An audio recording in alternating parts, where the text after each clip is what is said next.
దేవుని యొక్క నామమునకు మహిమ కలుగును గాక. హల్లెలూయా. ఈ పరిశుద్ధమైనటువంటి ఆరాధనలో పాల్గొనలు పంచుకొని చక్కగా దేవుని యొక్క శ్రేష్టమైన వాక్యము వినుటకు ఎంతో ఆసక్తితో ఉన్నటువంటి మీ అందరికీ నా హృదయపూర్వక వందనాలు. అదే రీతిగా ఈ వాక్యాన్ని చక్కగా యూట్యూబ్లో, ఫేస్బుక్లో వీక్షిస్తున్నటువంటి ప్రియ స్నేహితులకు, క్రీస్తునందు మీ అందరికీ కూడా నా హృదయపూర్వక వందనాలు చెల్లిస్తూ ఉన్నాను. దేవునికి స్తోత్రం కలుగును గాక. హల్లెలూయా. దేవాతి దేవుడు ఈ పరిశుద్ధ ఆదివారం మనకి ఇచ్చిన వాక్యాన్ని మనం చదువుకుందాం. మొదటి కొరింథీకి రాసిన పత్రిక 6వ అధ్యాయము 12వ వచనాన్ని, 1-2-3 వచనాన్ని కూడా నేను చదువుతూ ఉన్నాను. జాగ్రత్తగా అందరం కూడా చూద్దాం. అన్నిటి యందు నాకు స్వాతంత్రము కలదు గాని అన్నీ చేయదగినవి కావు. అన్నిటి యందు నాకు స్వాతంత్రము కలదు కానీ నేను దేని చేతను లోపరచబడనొల్లను. భోజన పదార్థములు కడుపునకును, కడుపు భోజన పదార్థములకును నియమింపబడి ఉన్నవి. దేవుడు వాటిని నాశనం చేయను. దేహము జారత్వము నిమిత్తము కాదు కానీ ప్రభువు నిమిత్తమే, ప్రభువు దేహము నిమిత్తమే. 15వ వచనం చదువుతాం. మీ దేహములు క్రీస్తునకు అవయవములై ఉన్నవని మీరు ఎరుగరా? నేను క్రీస్తు యొక్క అవయవములను తీసుకొని వేశ్య యొక్క అవయవములుగా చేయుదునా? అదెంత మాత్రము తగదు. దేవునికి స్తోత్రం కలుగునుగా. హల్లెలూయా. ప్రియ దేవుని బిడ్డలారా, చదవబడిన వాక్య భాగంలో అన్నిటి యందు నాకు స్వాతంత్రము కలదు కానీ అన్నీ చేయదగినవి కావు. జనరల్గా చిన్న వయసులో ఉండేటువంటి పిల్లలు వారికి ఏది చేయకూడదో, ఏది చేయాలో సరిగ్గా తెలియదు కనుక ఖచ్చితంగా పొరపాటు చేస్తూ ఉంటారు.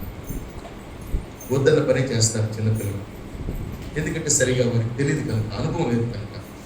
వారు ఒక ఉన్నతమైన స్థితిలో కలెక్టర్ గారి బిడ్డలైనా, దీనస్థితిలో ఉండేటువంటి రిక్షా దొక్కేటువంటి పిల్లలైనా చిన్న వయసులో ఉన్నప్పుడు వారికి ఏది చేయాలో ఏది చేయకూడదో తెలియదు కనుక పొరపాటు జరిగిపోతూ ఉంటుంది.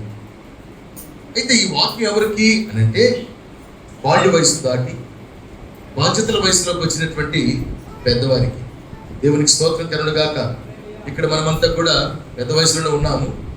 అపోస్తుడైనటువంటి పౌలు దేవుని యొక్క పక్షముగా ఒక మధ్యవర్తిగా నిలబడి మనతో మాట్లాడుతున్నాడు. దేవునికి స్తోత్రం. దేవాతి దేవుని పక్షంగా మధ్యవర్తిగా నిలబడి మనతో ఏం మాట్లాడుతున్నాడు అని అంటే, అన్నిటి యందు నాకు స్వాతంత్రము కలదు కానీ అన్నీ చేయదగినవి కావు. ప్రియ దేవుని బిడ్డలారా, ఆలోచించండి. ఈ లోకంలో జీవిస్తున్న మనము చిన్నపిల్లల్లాగా చేయకూడని కూడా చేస్తూ ఉన్నామా? ఒకవేళ పెద్దోళ్ళమైనట్లయితే చెయ్యకూడనివి మానివేయాలని ఇక్కడ హెచ్చరిస్తూ ఉన్నాడు.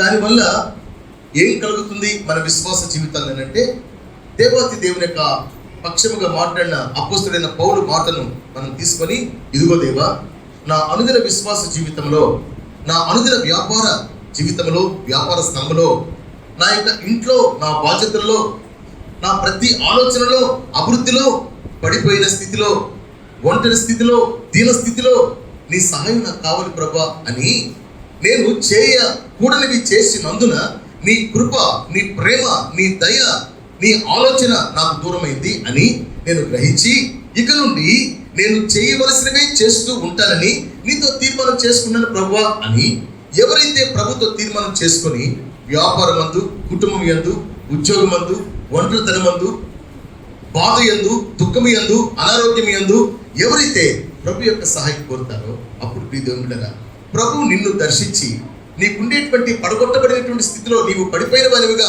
నిన్ను ఆయన విడిచిపెట్టి పోకుండా నీవు ఆయనకి అప్పగించుకున్నావు కనుక ఆయన నిన్ను లేవనెత్తుతాడు. హల్లెలూయా. ఆయన నీ పక్షముగా ఆశ్రయం అవుతాడు. హల్లెలూయా. ఆయన నీకు కాపరిగా ఉంటాడు. హల్లెలూయా. ఆయన నీకు తండ్రిగా ఉంటాడు. హల్లెలూయా. ఆయన నీకు ఆలోచనకర్తగా, పోషణకర్తగా, అభివృద్ధి పరచుటకు ఆయన నీకు చక్కటి జ్ఞానమును, అనుకూలమైన ఆలోచనను ఇచ్చి దానికి తగిన ప్రతిఫలమును నీకు ఇస్తాడు. దేవునికి స్తోత్రం.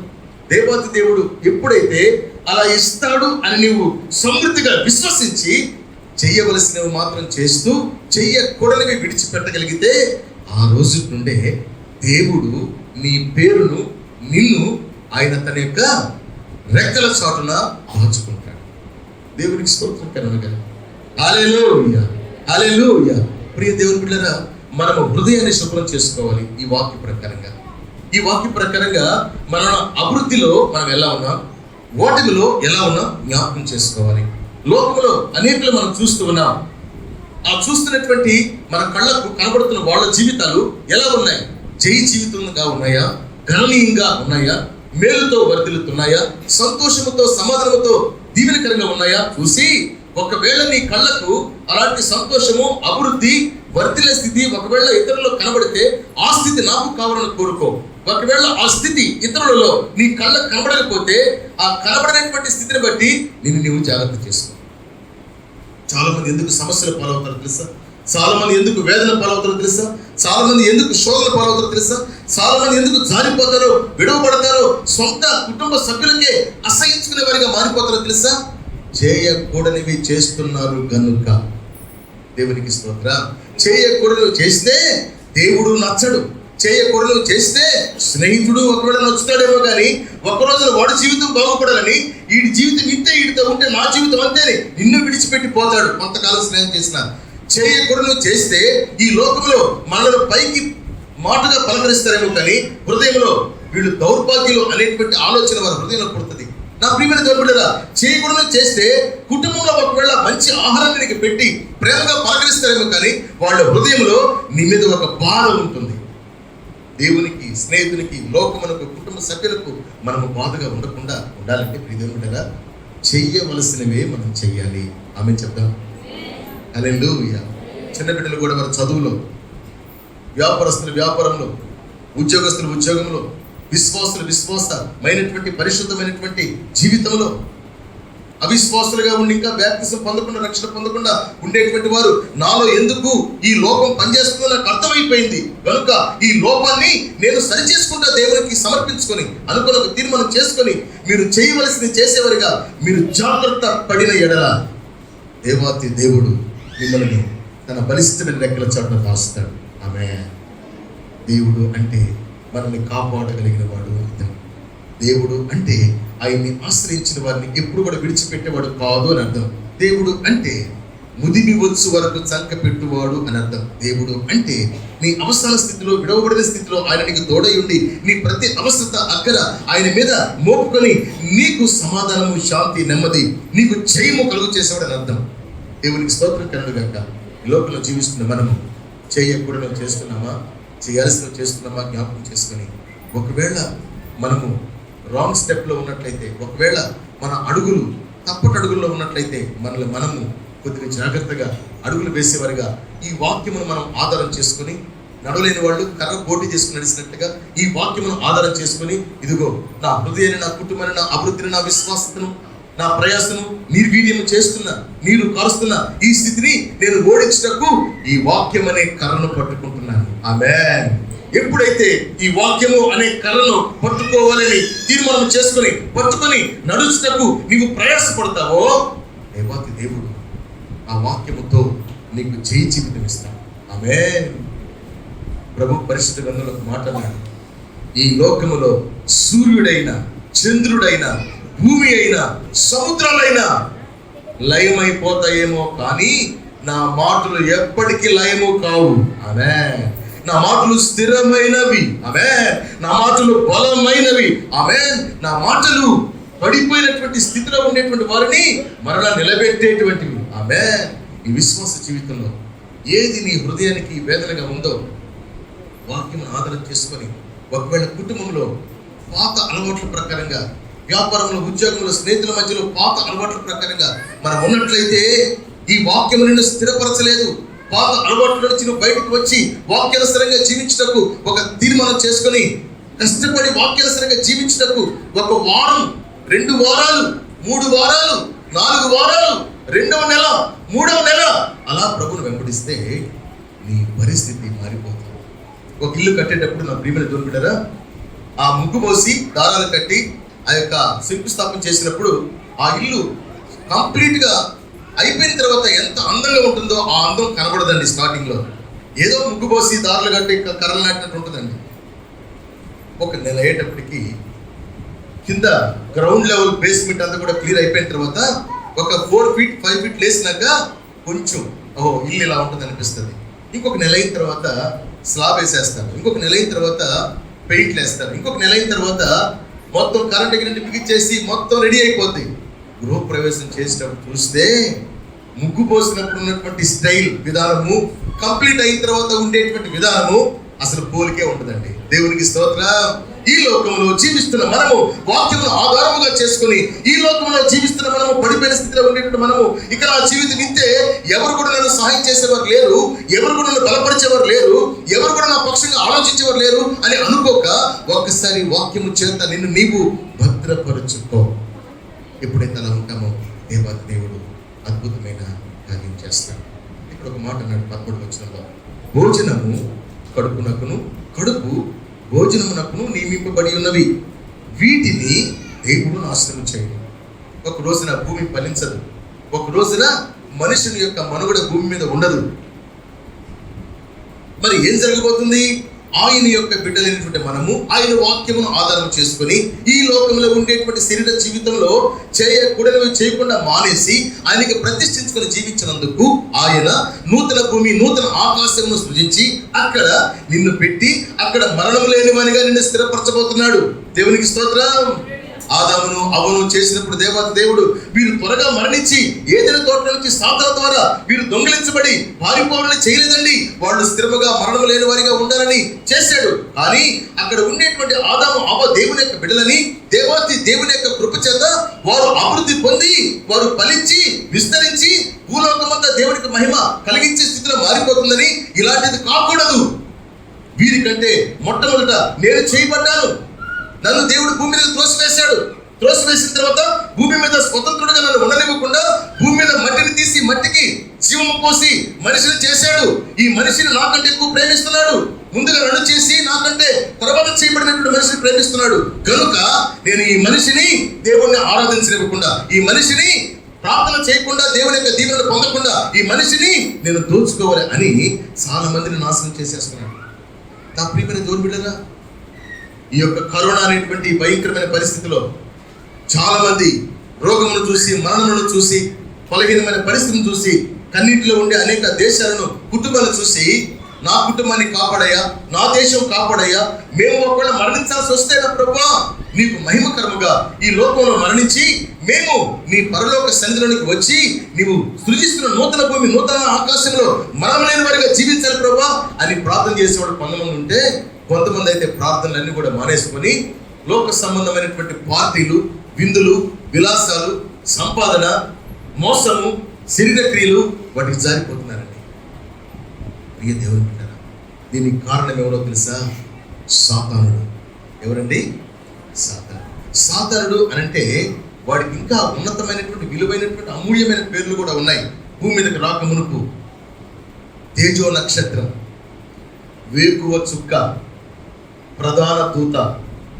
అక్కడ దేవుడు ఉన్నతమైన స్థితిని ఇచ్చినప్పటికీ కూడా అక్కడ ఉండేటువంటి ఈ యొక్క తేజో నక్షత్రము, ఈ యొక్క ప్రధాన దూత అనేటువంటి ఈయన దేవునికి వ్యతిరేకమైన ఆలోచన తన హృదయంలో పుట్టినందున దేవుడు ఈ స్థలంలో, ఈ పరిశుద్ధమైన స్థలంలో వ్యతిరేకమైన ఆలోచన కలిగిన వారు ఉండటానికి వీలు లేదు అని పనికిరనేటువంటి మట్టి మీద, భూగోళం మీద త్రోసివేశాడు. ఇక్కడ మనం ఆలోచించవలసిన విషయం ఏంటంటే, దేవుని సన్నిధిలో ఉండే మనము దేవుని యొక్క వాక్య ప్రకారంగా, దేవుని యొక్క చిత్త ప్రకారంగా, దేవునికి విధేయులుగా మనము ఉండకపోతే లోకంలోనికి త్రోసివేయబడతాం. అందుకే సాతానుడు త్రోసివేయబడ్డాడు. త్రోసివేయబడటమే కాకుండా దేవుని ప్రజలకు ఆటంకంగా మారిపోతాం, దేవుని వాక్యానికి ఆటంకంగా మారిపోతాం. మరణమును జయించవలసిన మనము మరణానికి సమీపం అవుతాం. భూమి మీద అదే జరుగుతుందండి. చాలా మంది దేవుని యొక్క సన్నిధిలోకి వస్తున్నారు, కానీ ప్రియమైన దేవుని ఆరాధిస్తున్నారు, ఆరాధించే వారితో జాయిన్ అవుతున్నారు, స్తుతించే వారితో స్తుతిస్తున్నారు, కానీ వాక్య ప్రకారంగా వారం అంతా ఉండట్లేదు. అందుకని త్రోసివేయబడినటువంటి ఆ ప్రధాన దూత ఏ రీతిగా ఒంటరైపోయాడు భూమి మీద, ఆ రీతిగా మంత్రానికి వచ్చిన లోకంలో ఒంటరిగా జీవిస్తున్నాడు. భార్య, బిడ్డలు, సంపాదన, ఉద్యోగం, వ్యాపారం, అందము అన్ని ఉన్నా కూడా ఒంటరిగా ఫీల్ అవుతున్నాడు. అన్ని ఉన్నా కూడా శోధనతో ఫీల్ అవుతున్నాడు, జయించలేకపోతున్నాడు తన జీవితాన్ని. కారణం ఏంటి తెలుసా?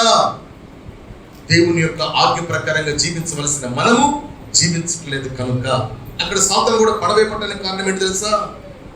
దైవ చిత్త ప్రకారంగా అప్పగించబడిన బాధ్యతను చేయవలసిన ఆ సాతాను ఆజ్ఞకు వ్యతిరేకంగా ఆలోచించినటువంటి ఆలోచన ద్వారా వ్యతిరేకించబడ్డాడు, త్రోసివేయబడ్డాడు. నా ప్రియమైన దేవుని బిడ్డలారా, ఎవరెవరైతే త్రోసివేయబడతారో వారందరికీ తండ్రిగా, జనకుడుగా, నాయకుడిగా ఉంటున్నాడు సాతాను. ఎవరెవరైతే త్రోసివేయబడలేదో వాక్యం అనేటువంటి కర్ర చేత, వాక్యం అనేటువంటి ఆజ్ఞ చేత జాగ్రత్త చేసుకుంటున్నారో వీరికి దేవుడు రక్షకుడై ఉన్నాడు. వీరికి ముందుగా దేవుడు అడుగులు వేస్తూ ముందుకు వెళుతూ ఉన్నాడు. వాళ్ళని ఎక్కడ కూడా తప్పుడు అడుగులు పడకుండా కాపాడుతూ భద్రపరుస్తూ ఉన్నాడు. కనుక నా ప్రియమైన దేవుడా, ఈ వాక్యం వింటున్న మనము స్వతంత్రత ఉన్నప్పటికీ కూడా చేయకూడనివి చేయకుండా చేయవలసినవి చేస్తూ మనము జీవించిన ఎడల ఈ లోకంలో ఉండేటువంటి అపవాది మనలను వెంబడించడు. దేవుని యొక్క దూతలు మనల్ని వెంబడిస్తాయి. దేవునికి స్తోత్రం కలుగును గాక. ప్రియ దేవుని బిడ్డలారా, చూడండి ఇక్కడ 15వ వచనంలో ఒక మాట అంటాడు. అదే 1 కొరింథీ 6లో, మీ దేహము క్రీస్తునకు అవయవములై ఉన్నవని మీరెరగరా.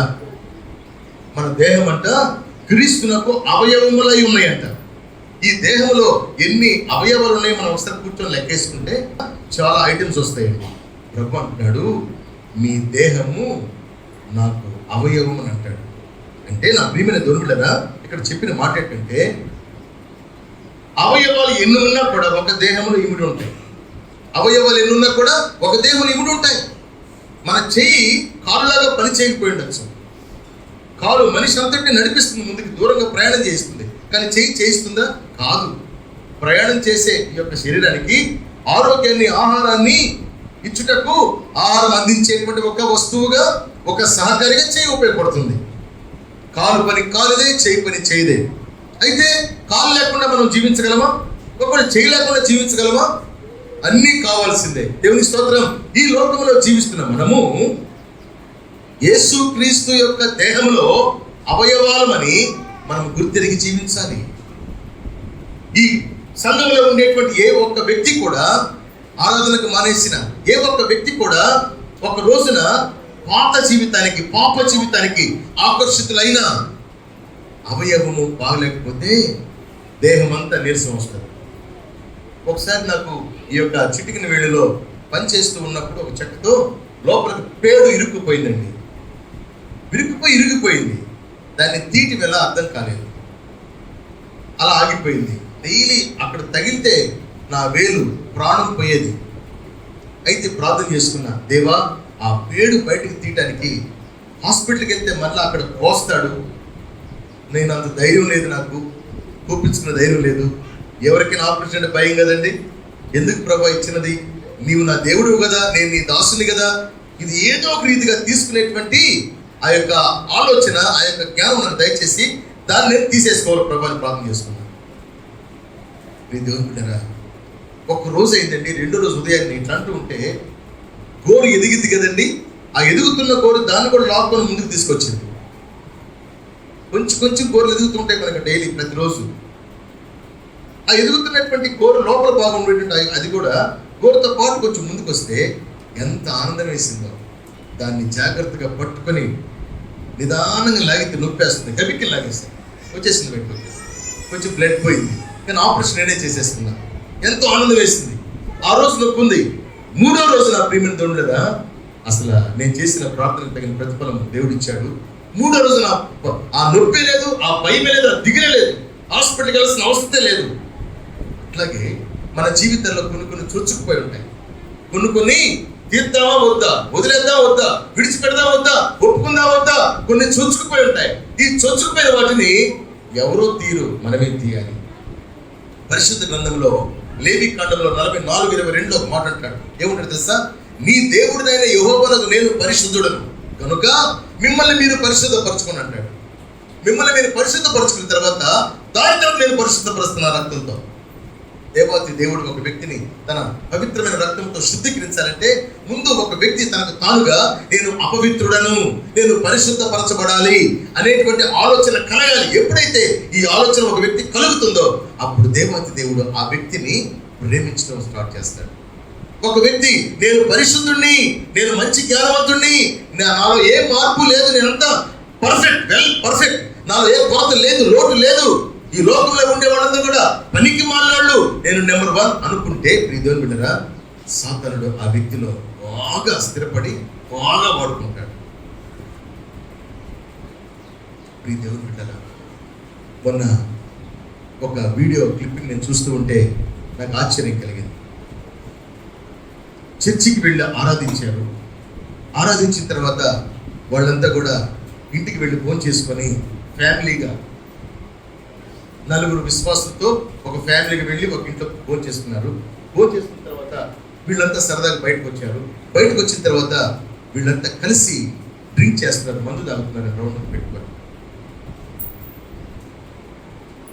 ఆ మందు తాగుతున్న సమయంలో కొంచెం మత్తుగా ఉంటారు. ఆ మత్తుగా ఉండేటువంటి సమయంలో వాళ్ళలో ఒకళ్ళిద్దరు ప్యాకెట్ ఆడటానికి కూడా సిద్ధపడి ప్యాకెట్ తీసుకుని ప్యాకెట్ ఆడుతున్నారు. చర్చికి వెళ్ళొచ్చిన వాళ్ళే.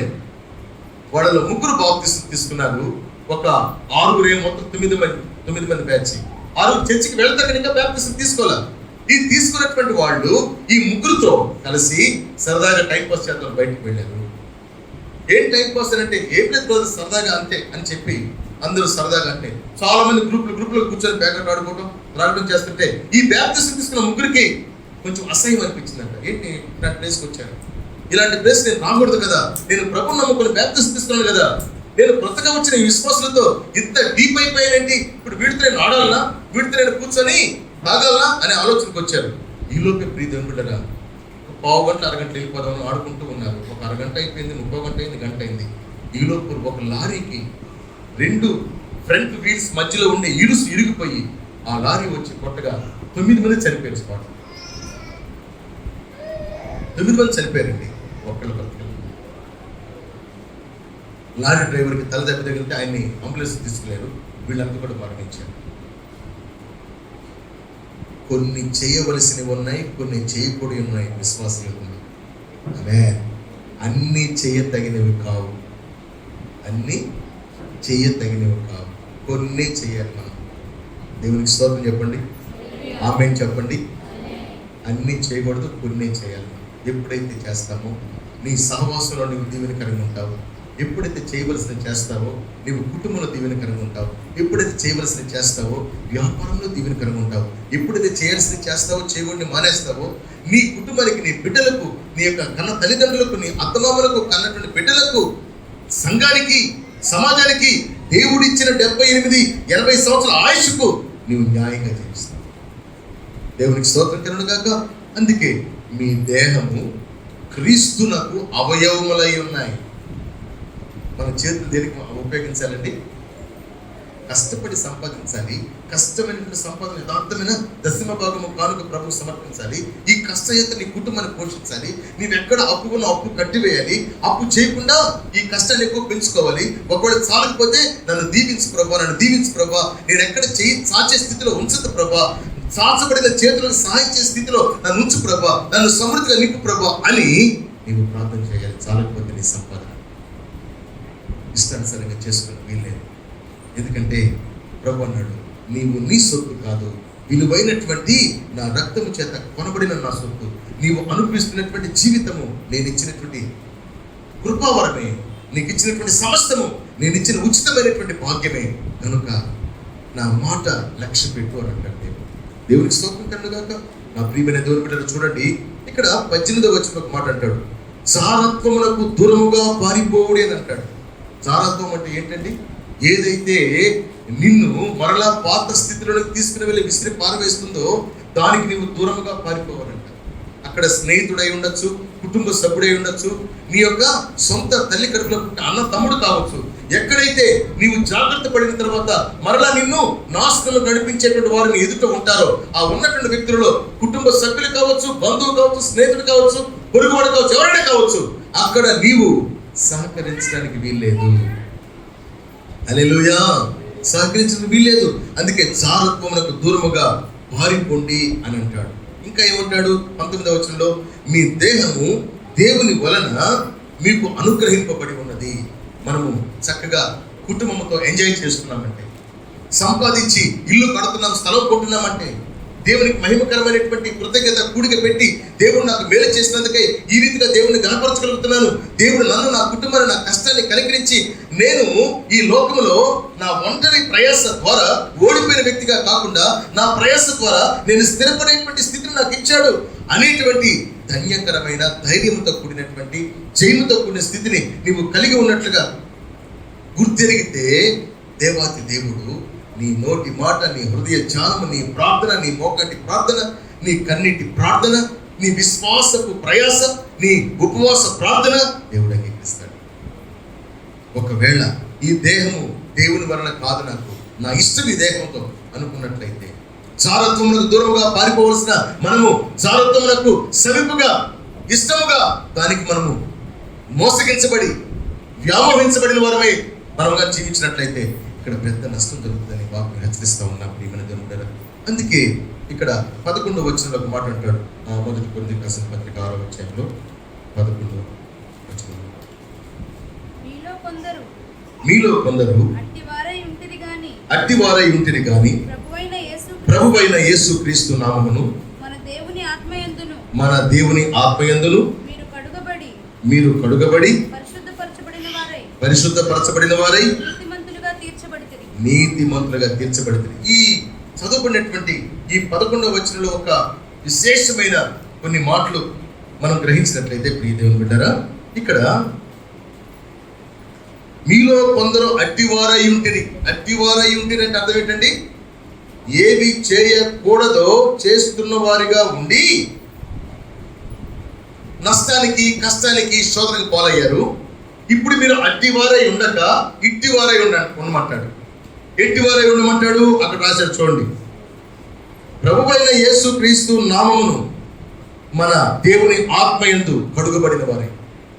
దేవుని ఆత్మ ఎవరిలో అయితే ఉంటుందో జాగ్రత్తగా వినండి, వారు కడగబడతారు.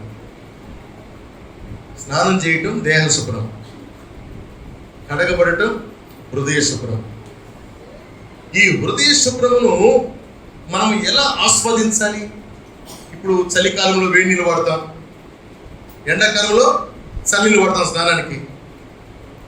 అయితే హృదయాన్ని కడుక్కునేటువంటి ఈ యొక్క కడుగబడే విధానమును ఎలా మనం కడుక్కుంటాం? ఎవరు కడుగుతారు? పాస్టర్ గారా, యేసు ప్రభువ, దూతల, ప్రవక్తల, యేసు ప్రభు శిష్యుల, ప్రవక్తనీల, సంఘ పెద్దల, ఎవరు కడుగుతారు అని అంటే నా ప్రియమైన దొంగరా, పశ్చాత్తాపము చెంది నా కొరకు ప్రభువు మరణించాడు, నా కొరకు ప్రభువు అనేక అద్భుతమైన కార్యములు చేయటకు పరిశుద్ధ గ్రంథంలో దాచి ఉంచాడు.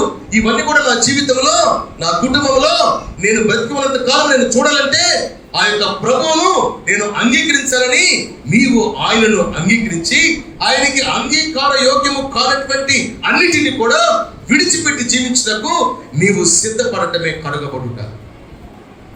ఆయన ఆత్మ ఎవరిలో ఉంటుందో వాళ్ళు సిద్ధపడతారు కడగబడటానికి. ఆయన ఆత్మ ఎవరిలో ఉండదో వారికి పాపం అని తెలిసిన, ఇది చేయకూడదని తెలిసిన చేస్తూనే ఉంటారు. నా ప్రియమైన దేవుని బిడ్డలారా, ఇక్కడ ఆయన చెప్పిన మాట ఏంటంటే, ఏ ఆత్మ అయితే వారిలో ఉందో దాని లాంటి క్రియలు వారిలో కనబడతాయంట. ఒకవేళ దేవుని ఆత్మ వారిలో ఉన్నట్లయితే వారు ఆత్మతో, దేవుని ఆత్మతో అతుకబడిన వారిగా, కడగబడిన వారిగా, నింపబడిన వారిగా ఉంటారంట. దేవుని ఆత్మతో అతుకుబడి, కడగబడి, నింపబడిన వారిగా ఉండేటువంటి వారు ఈ లోకమునకు వెలుగుగా ఉంటారు, కుటుంబములకు ఆశీర్వాదకరంగా ఉంటారు, అవిశ్వాసులకు విశ్వాస మార్గంలో చూపించేవారిగా ఉంటారు. ఒకవేళ దేవుని ఆత్మ చేత నింపబడకుండా, కడగబడకుండా ఉన్నట్లయితే ప్రియ దేవుని బిడ్డలారా, లోకంలో వారిని ఎలా చూస్తున్నా కూడా వారు దాన్ని ఖాతరు చేయరు, లెక్క చేయరు. వాళ్ళ ఇష్టమే ఇష్టం. రోడ్డు అయినా, ఇల్లు అయినా, అధికారులు ఎదుటైనా, భార్య దగ్గరైనా, భర్త దగ్గరైనా, బిడ్డల దగ్గరైనా, పాస్టర్ గారి దగ్గరైనా, దేవుని సేవ ఎదుటైనా, ఎక్కడైనా కానీ వాళ్ళు మామూలుగా ఉంటారు. దేవుని ఆత్మ చేత కడగబడిన వారు, వారి ప్రయాసలు వేరేగా ఉంటాయి, వారి ప్రయత్నాలు వేరేగా ఉంటాయి, వారి యొక్క ఆలోచన విధానం వేరేగా ఉంటుంది, వారు ఆశ్రయించే విధానం వేరేగా ఉంటుంది, వారు తృప్తి పొందిన తర్వాత వారి యొక్క స్పందన వేరే ఉంటుంది. అసంతృప్తిలో ఉంటే వారు తృప్తి కోసమై ప్రయాసపడే విధానం వేరే ఉంటుంది. ఎందుకు తెలుసా? దేవుని ఆత్మ ఎప్పుడు కూడా లోకంలో ఉండేటువంటి ఆత్మ చేత నిన్ను నడిపించి ఉద్రేకపరచదు. దేవుని ఆత్మ లోకంలో ఉండేటువంటి ఆ యొక్క ఆత్మ వలె ఉద్రేకపరచకుండా నిన్ను సమాధాన సంబంధమైన సంగతులతో నడిపించి ఆ యొక్క నడిపించబడినటువంటి ఆ యొక్క అనుభవంలో దాచి ఉంచిన బహుమానములు నీకు అలంకరించి నిన్ను ఘనపరుస్తుంది. దేవునికి స్తోత్రం కలుగును గాక. ఇక్కడ ఆ చదవబడిన వాక్య భాగంలో అక్కడ ప్రభువైన యేసు క్రీస్తు నామమును మనము దేవుని ఆత్మ యందు మీరు కడగబడి పరిశుద్ధపరచబడిన వారై నీతిమంతులుగా తీర్చబడితే, ఆయన ఆత్మ ఎప్పుడైతే ఒక వ్యక్తిలో కంప్లీట్ గా పనిచేస్తుందో వారు పరిశుద్ధపరచబడిన వారని అర్థం. ఆయన ఆత్మ ఇంకా పని చేయడానికి ఆ శరీరము ఒప్పుకోవట్లేదు అనుకోండి. ఆయన ఆత్మ పని చేయడానికి ఆ యొక్క హృదయము ద్వారము తెరవకుండా నాకు లోకము కావాలి, దేవుడు కావాలనుకుంటున్నారు అనుకోండి, దేవుని యొక్క పరిశుద్ధాత్మ కార్యము అలా జరగదు. దేవుని పరిశుద్ధమైనటువంటి కార్యం జరగాలంటే లోకమును మనలో నుంచి బయటికి పంపేయాలి. లోకమును మనలో నుంచి బయటికి పంపిన వెంటనే దేవుని ఆత్మ వచ్చి నిన్ను చిరునవ్వుతోను ఆనందముతోను గణనీయమైనటువంటి విజయోత్సాహముతోను జయ జీవితముతోను నష్టపోయిన నష్టానికి తగినటువంటి ప్రతిఫలముతోను కన్నీరు కార్చిన కన్నీటికి ఆనంద బాష్పాలతోను ఓడిపోయినటువంటి ఓటమికి జయోత్సాహమైనటువంటి జయ జీవితంతోను నిన్ను నింపుతాడు. దేవునికి స్తోత్ర. అందుకే పౌలు చెప్తున్నాడు, మీరు చేయవలసినవే చేయండి, చెయ్యకూడనివి చేయద్దు. పరిశుద్ధ ఆదివారం మనం ఎంత ఆసక్తితో దేవుని సన్నిధికి వస్తామో, ఎంత అక్కడితో దేవుని సన్నిధికి వస్తామో, ఎంత విధేయతతో దేవుని సన్నిధికి వస్తామో, దేవా నాతో మాట్లాడయ్యా, నేను సరి చేసుకుంటానయ్యా అనేటువంటి విధానంతో వస్తామో దాన్ని బట్టి దేవత దేవుడు నిన్ను గుడ్డిగా పంపడు. నీ విధేయత ఆయనకి ఇష్టమై ఉన్నది. ఆమేన్. నీ సమర్పణ ఆయనకి ఇష్టమై ఉన్నది. నీ విధేయత నీ సమర్పణ దేవుని దృష్టికి ఇష్టమైనప్పుడు నీ స్థితి లోకంలో ప్రత్యేకించబడుతుంది. ఈయన దేవుని కుమారుడు, ఇది దేవుని కుటుంబము, ఇది దేవుని సంఘము. దేవునికి స్తోత్రం కలుగుగాక. అందుకే ప్రభు లూకా శుభవార్త 11 భూమి మీద నాకు ఇష్టలైన వారికి సమాధానం అన్నాడు. అంటే ఆయన ఇష్టపడేవారిగా, ఆయన ఆజ్ఞ ఇష్టపడేవారిగా మనం ఉన్నప్పుడు మన కుటుంబాల్లో సమాధానం మన ద్వారా నెలకొల్పబడుతుంది. ఆమేన్. ఆయనకి ఇష్టమైన వారిగా లేకుండా ఉన్నట్లయితే, ధనము మీదో ఇంకో దేని మీదో వ్యామోహం పెట్టుకొని మనము దేవుణ్ణి కూడా కలిగి ఉన్నట్లయితే నీ ద్వారా నీ కుటుంబానికి సంతోషం రవ్వంతా కూడా రాదు.